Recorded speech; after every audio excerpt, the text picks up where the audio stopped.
equations now that we know what an equation is. In 5a, we defined an equation as an expression with an equal sign, and we were able to identify solutions to equations. The purpose of 5a was to be able to start solving and knowing if we solve right. So our goal today is you can solve one-step equations through adding and subtracting. So, some vocab words that you need when you solve one-step equations. You need to know what an inverse operation is. Inverse means like you're doing the opposite. It undoes, it gets rid of a current operation. It's really doing the opposite. Canceling out is our goal. And inverse helps cancel out. Now connect it to when you do like reciprocal. Like if I have the reciprocal of 3/5 is 5/3, that's like an inverse. You got rid of that 3/5 because notice how everything turned to 1. So inverse is getting rid of, which is doing the opposite. Solving equations. The heart of solving equations is getting the variable alone. And I'm capitalizing all of that in big, cute explanation marks because it's so important. Because you're going to be getting into some deep algebra here in this unit.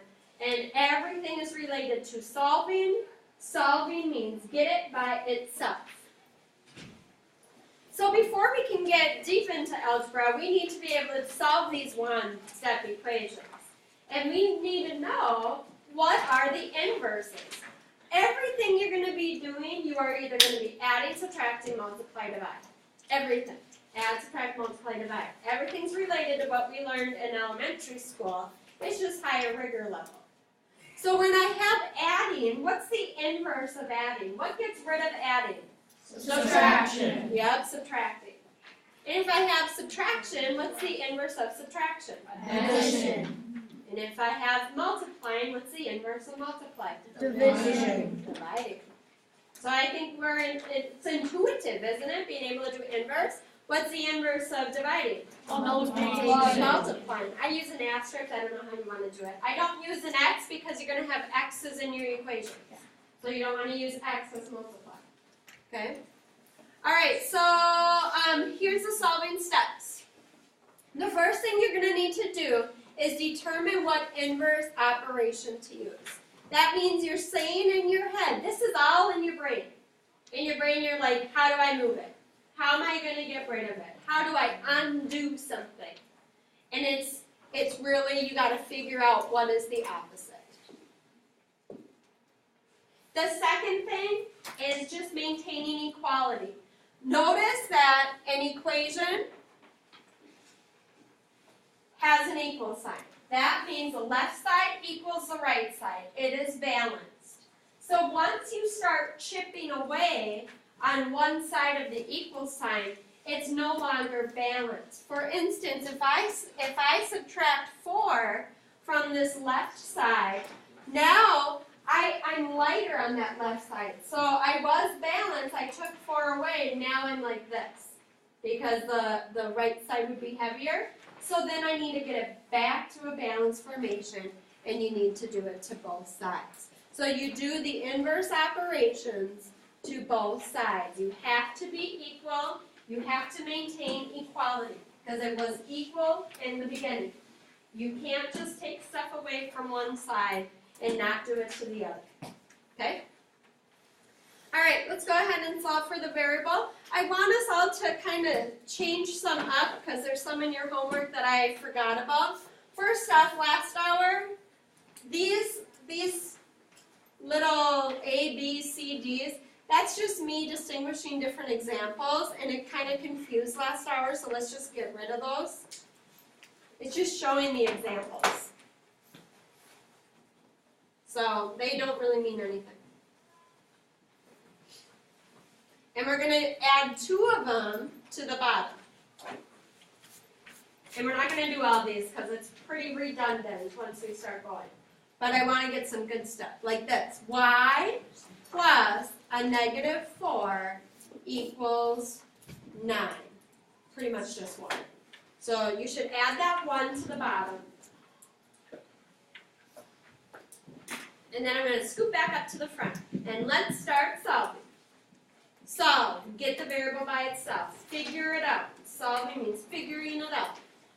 So x minus 5 equals 10. Yep, some of you can probably do this mentally, but I'm prepping you up for a nice solid foundation so you can do big, long, ginormous, complex problems.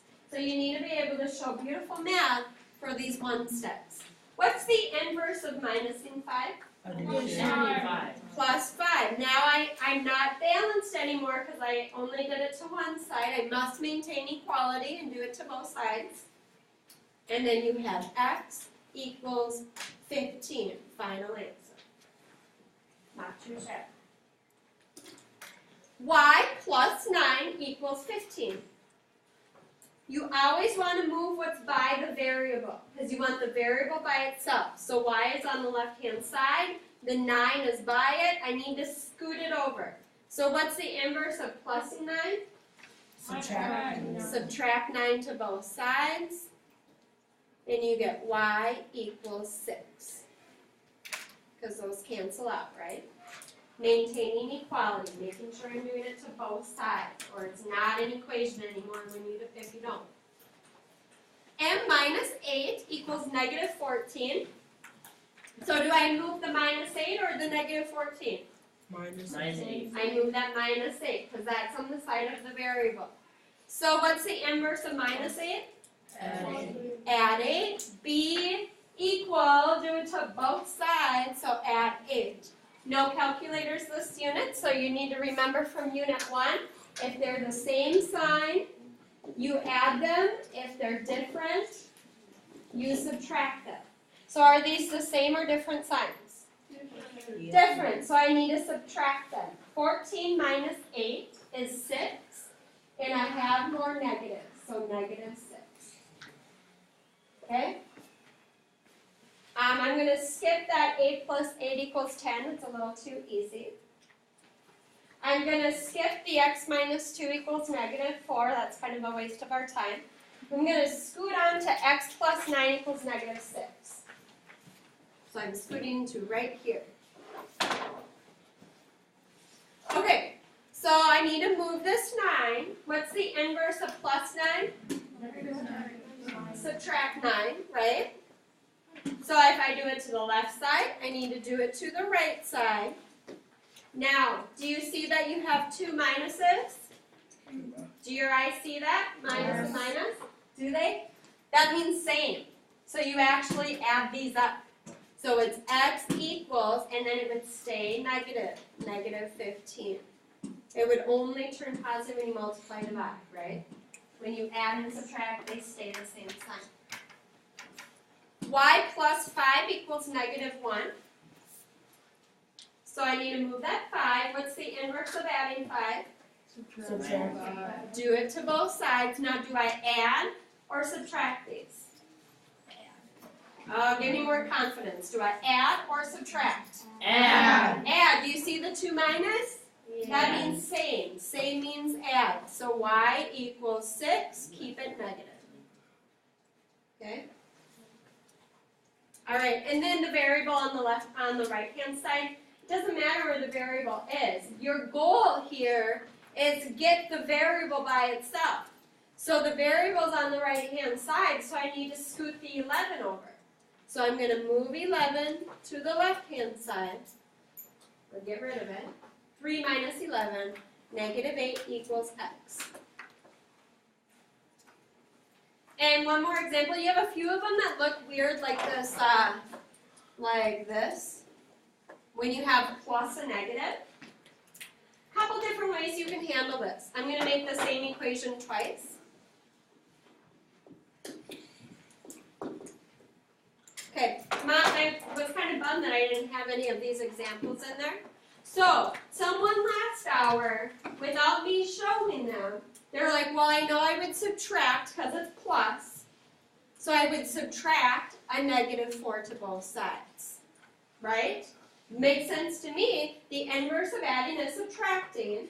And you're subtracting negative 4. So I need to do it to both sides, minus -4. But what do you really do if you had something like this? Plus plus. That's a plus plus. So it's really adding 4, y equals what, 13. My brain does not love this. My brain looks at this and gets very overwhelmed personally. The whole minus and negative, I get really stuck at that. So what I do, I say to myself, really my goal is to get everything away from the y. So right now I have this -4 by the y. So I don't even care about the plus sign. I'm looking at -4. Well, what's the opposite of -4? So I could add 4 to both sides. That cancels that out, and you just get y equals 13. So 2 different ways your brain can think about it. Even though I like the second method better, some people might really get that first method. Some people might be just like me and don't really love minus and negative. One more, and that's fractions. They are our favorite. Fractions are our favorite. Remember that you need common denominators when you have fractions. So, you only have a couple of them. So the first thing I want to do is get my 4 to have a denominator for one thing. It didn't even have one. And then I'm going to turn that denominator into a 3. And if I change the bottom, I better change that top. So times 3, and that's 12. Not 2. Now I'm going to rewrite. Yep, might be a waste of time to you, but it makes my brain feel happy because it looks more organized. And then, now I can start solving. So I need to get x alone, so I'm going to move 1/3. Well, what's the inverse of plus 1/3? Subtract 1/3. So do it to both sides. You see how I lined that up? I kind of did it vertically on the left, then horizontally on the right, because I just like fractions like lined up horizontally. It works better for me. Then you get x equals 12 minus 1 is 11 over 3. 3 goes into 11 3 times. 2 remains. 3 as the denominator. 3 2/3. So in school and G, I would go 3 space 2/3. And last one, get a common D. So I'm going to turn my 5 into a 10. Change my top. And then just rewriting everything else that I'm not changing. And then solve. So I need to move my plus 8/10. The inverse of plus 8/10 is to subtract 8/10.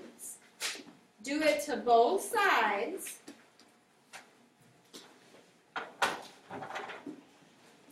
Then it's really plus a negative, isn't it?